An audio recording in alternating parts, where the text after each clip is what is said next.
Only going to get weirder. The level of contradiction is going to rise excruciatingly, even beyond the excruciating present levels of contradiction. I think it's just going to get weirder and weirder and weirder, and finally it's going to be so weird that people are going to have to talk about how weird it is.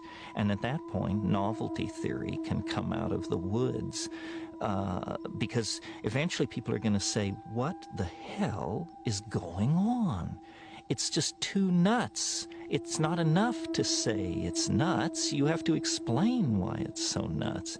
So between now and 2012, the next 14 years, I look for the invention of artificial life, the cloning of human beings, possible contact with extraterrestrials, possible human immortality, and at the same time, appalling acts of brutality, genocide, race baiting, homophobia, famine, starvation, because the systems which are in place to keep the world sane are utterly inadequate to the forces that have been unleashed. The collapse of the socialist world, the rise of the internet, these are changes so immense, nobody could imagine them ever happening. And now that they have happened, nobody even bothers to mention what a big deal it is. The fact that there is no such thing as the Soviet Union, people never talk about it anymore. But when I was a kid, the notion that that would ever change was beyond conceiving.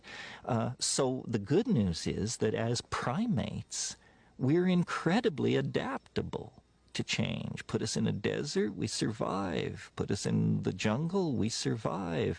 Under Hitler, we survive. Under Nixon, we survive. We can put up with about anything, and it's a good thing because we're going to be tested to the limits. The